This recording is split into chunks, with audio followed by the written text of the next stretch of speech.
All right, there's a clock right there, so that's good.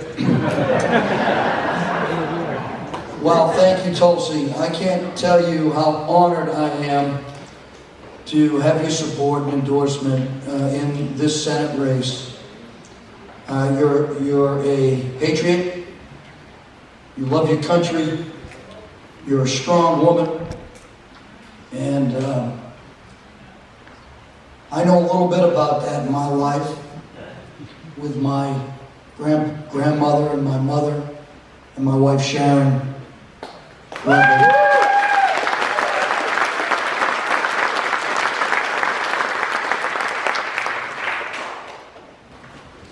But more importantly, as I said earlier to you, we have to come together.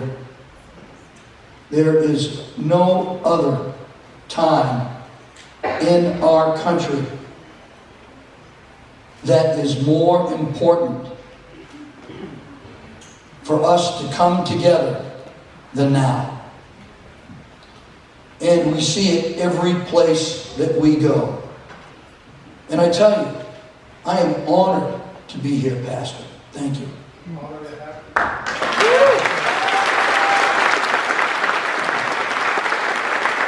This is a place of worship, it's a place of fellowship, and that's what we need in our country today.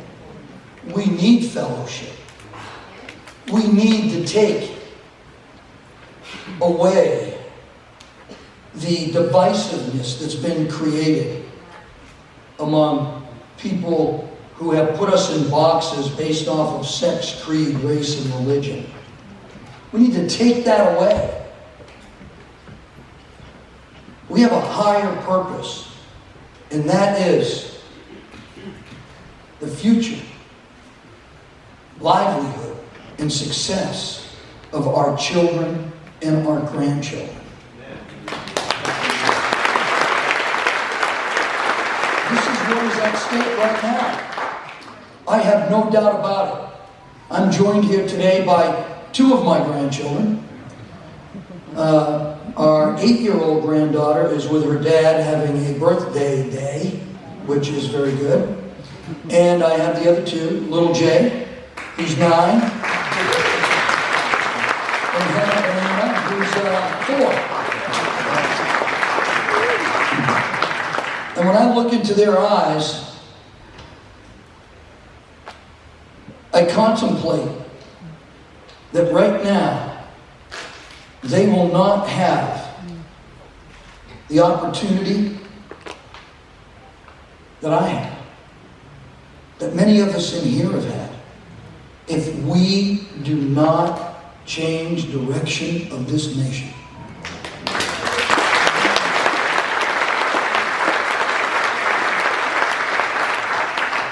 And if, that was just mere hyperbole for someone who's looking for a chance to get elected to office, that would be one thing, but it's not. And everything that Tulsi said, I firmly agree with. So let's talk about why their future is at stake. Today, when you woke up under Joe Biden over the last 2 years with the 100% backing of Senator Hassan, the dollar in your pocket is worth 88 cents. You are now paying anywhere from $700 to $1,000 more dollars out of your pocket that you don't have. 1 in 6 Americans cannot make the payment on their electric bills today. And it is going to go up. Because remember, even in this state, in December, our electric bills are going to double. It's already set in stone. It's going to happen. You're not going to have the natural gas that you're going to need in order to make it through the winter, because instead of the 18 billion cubic feet of natural gas that gets delivered to New England, only 2 million cubic feet is going to be delivered. And the price is going to go up. You're not going to have it. And many, many people are going to be choosing more and more between heating and eating. And we can't afford that. And I can tell you, it is true. It's here now. It's going to get worse thanks to Senator Hassan. Thanks to her. You can thank her for this. She has not stood up for us. And if that sounds harsh, I'm sorry. But I am not going to allow my children and grandchildren, your children and grandchildren, to have a sacrificed future because she won't stand up for what's right, because it's more politically convenient to go with the flow so that she can have the comfortable little life she has in Washington, D.C. And while most of us struggle to make payments on one house, she owns 4 houses from Washington, D.C. to New Hampshire. And that's absolutely wrong. It's wrong.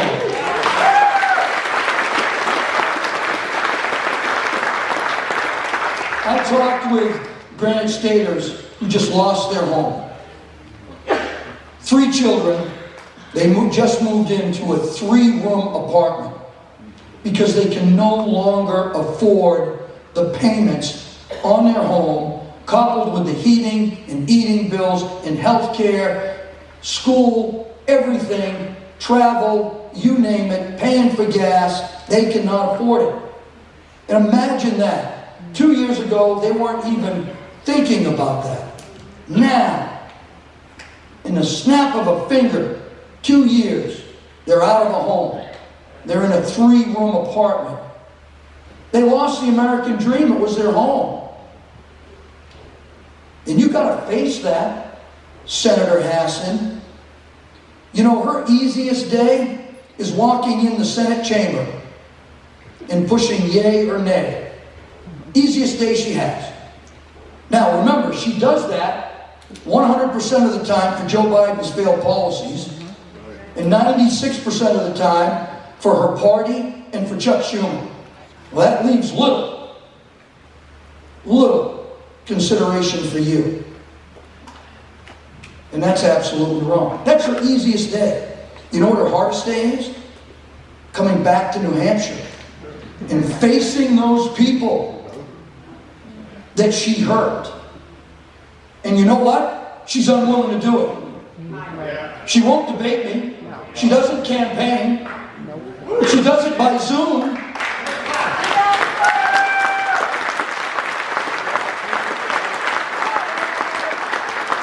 Last week, while I was standing in front of 5 different town halls a day, she held one event with Cheshire County Democrats via Zoom, and it was a spaghetti dinner. Now, how does that work? I'm in my kitchen getting ready for this Zoom call, cooking up some spaghetti, you know, a little ragu sauce, because I'm not like my wife, I can't make it from scratch. So I got the ragu out, and I'm, you know, getting my noodles ready, and I go and I log into this Zoom call, and I sit down with my spaghetti, and maybe if I can afford the bread to go with it, right? Because bread's out of control. I couldn't find a loaf of bread in the grocery store yesterday below $4.99. That's unbelievable. Milk, eggs, everything. So she's sitting there. What is she doing? She won't even face people. And you know what? If someone gets a little contentious, click, gone. That's her idea of standing and delivering for people that she is responsible for serving. She lacks leadership. She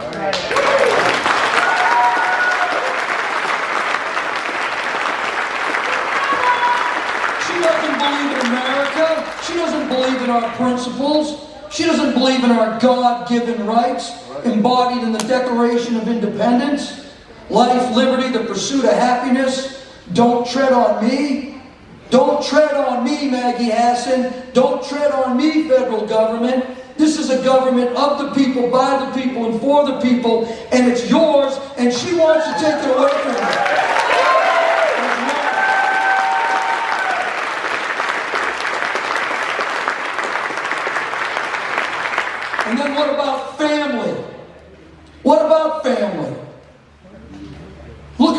happening to our family in this country.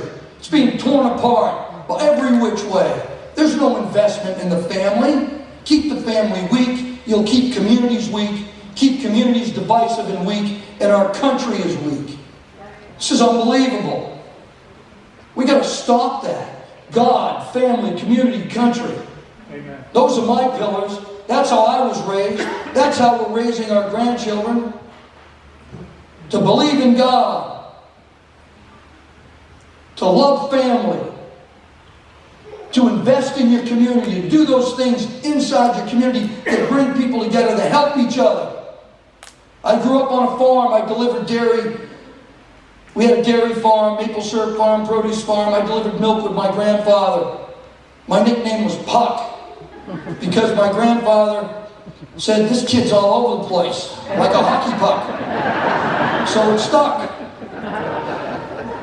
So I would come down with the bottles, and he'd be tingling, it'd be a note. My grandfather would pick up the note, he'd read it, and he'd go, Puck, come with me. We'd go up the stairs, he'd knock on the door, and either the lady of the house, the man of the house, or maybe the children would answer the door. And they'd say, Charlie, we don't have enough money for milk this week. And my grandfather would say, hey, bring Junior by the farm, do a day's work, and your milk will be paid for. Right.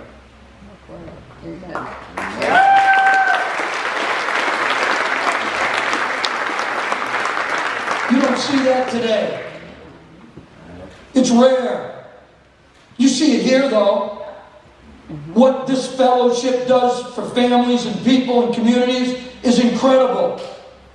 And I have to stand in awe of a fellowship that has an exercise room with weights in it.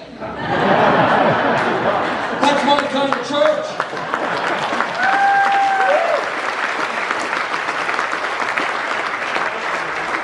Worship, creation, in God we trust. Amen. We lose nothing. We lose nothing by honoring that. We gain so much because it allows us to think of others before ourselves.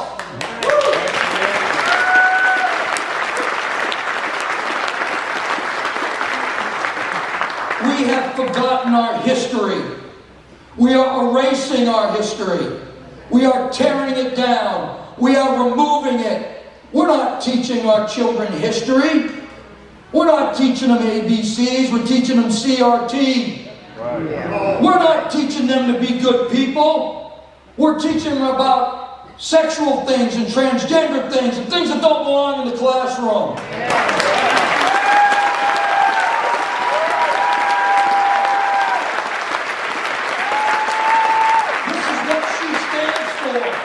She has not stood up against that. She's allowed it to happen, and she reinforces it. She says nothing about it. Go to her webpage. Look for it. It's not there. She doesn't even talk about inflation. She refuses to utter the word inflation, and it's at 8.2%. And it's going to go higher. It's set to go higher. Gas prices are set to go higher. Under her watch, we've depleted our strategic reserves. We have made our country weaker, as Tulsi has said. Weaker and weaker and weaker. We blame others for our problems. We blame OPEC. It's not their fault. It's Biden's fault. It's Hassan's fault. It's many others' fault.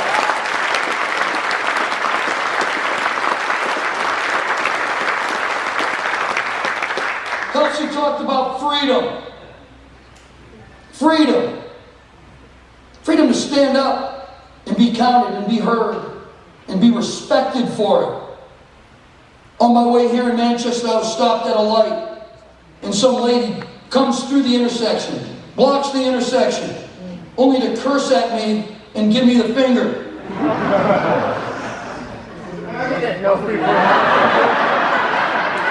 Come to think of it, it looked a lot like her.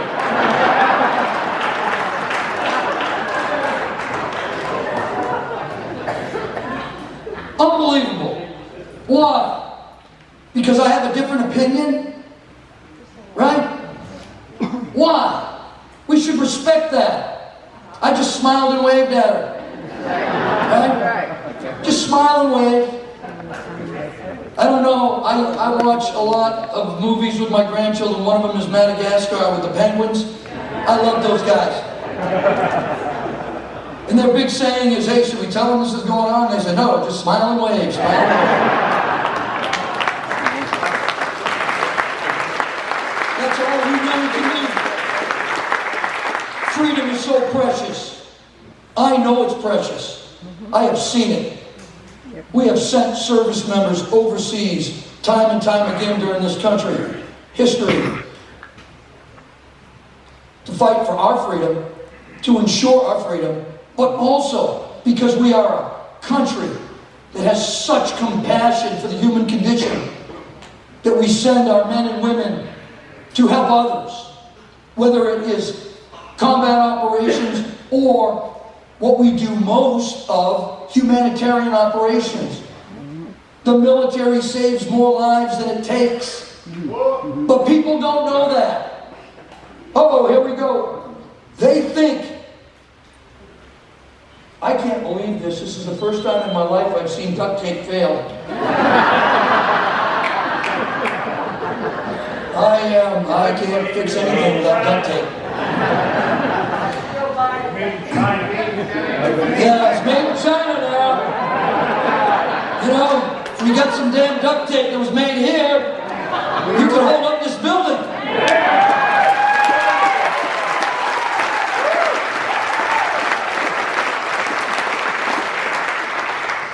I have watched men and women go overseas and want to do the best they possibly could for the men and women in this country, most of whom they don't even know.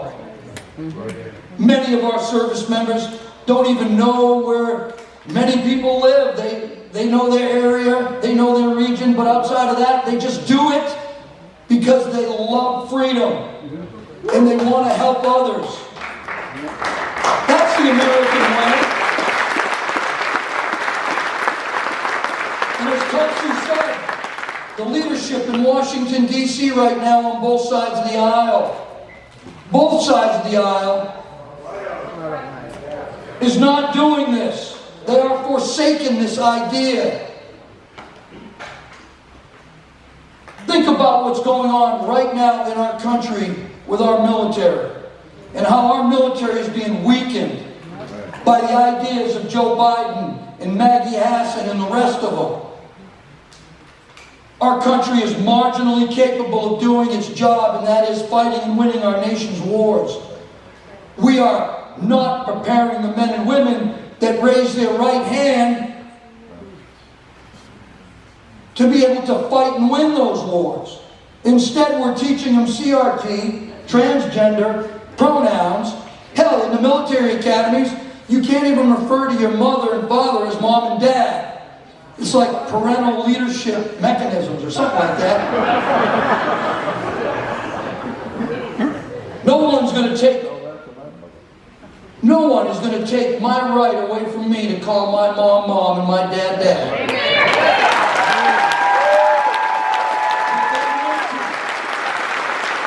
They want to do this to us. The only pronoun that we should be talking about is we the people.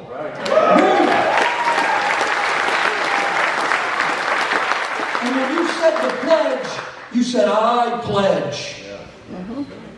What a powerful pledge that is. Envied by many, many, many people in the world. They love our pledge. They love our national anthem. They love our constitutional republic. They love what we stand for. And you know what? They're worried. They are worried that America is not being led properly and it's forsaken its values and principles to the detriment of the rest of the world. And you know what? If this country fails, where are we going to go? Because everybody wants to come here. And that's hugely important responsibility that elected officials have, but not when they're there serving themselves. Not when they're there serving special interests and lobbyists and wealthy political elite at your expense setting up economic hardship, debt burdening you to unbelievable measures, and then transferring other people's debt to you, like student loans. That's wrong. Totally. You sign a damn contract, you're on the line for that, you have the responsibility to pay it back.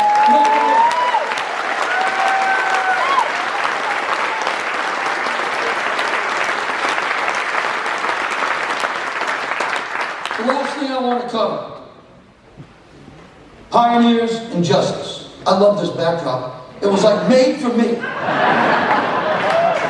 I told the pastor that last time I was here. It's like made for me. I'm like, oh man. I don't need PowerPoint, I just need this. We're looking at the pioneers right here. Our children, our grandchildren, our entrepreneurs, our small businesses. Let's talk about them. 3-4 times more expensive now to run their business. They can't find people to work. You know why? Because Joe Biden and Maggie Hassan believe that if someone can't give them a job, give them more of your money to stay home. That's wrong. That's wrong.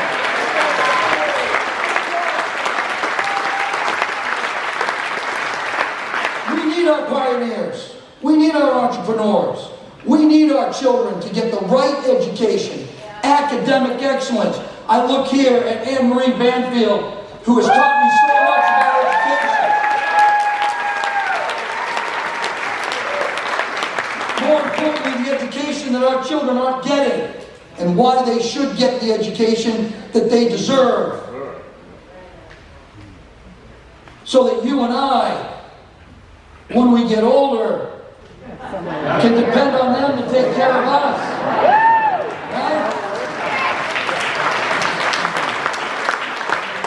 We have a dual justice system. It's not working for you. It's too expensive. The average person can't even participate in it. It's a fundamental violation of your due process in our Constitution, Fifth Amendment. Only people that can participate in it are lawyers and weak-kneed judges and career politicians, and everybody else who's an elitist gets a buy while we pay the price. Right? That's wrong. And we need to go down there. You need to send me down to Washington, D.C. to hold them accountable.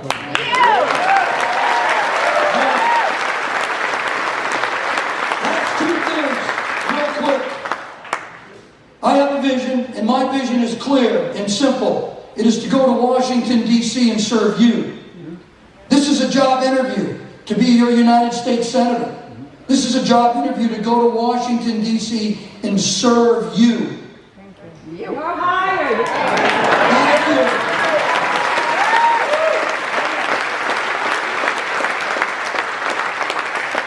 To be your ambassador and your conduit down there to make things right here in the great estate. Not to serve Washington, D.C. and the elitists and their dinner parties and their yacht clubs and their other things that Tulsi talks about. I could give a rat's you know what about that stuff. I would rather go home and be with my wife and children and my grandchildren than spend any amount of time on any boat with any member of Congress, to be honest with you.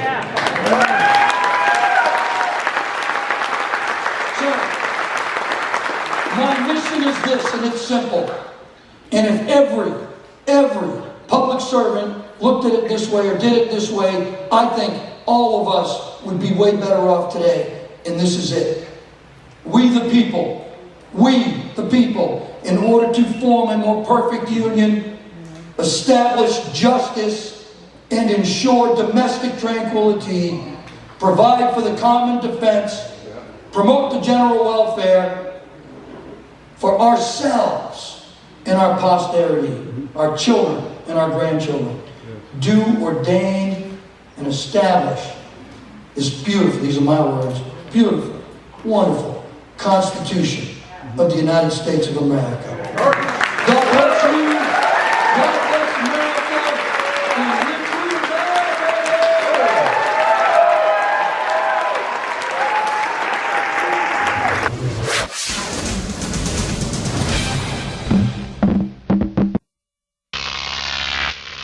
Croc TV.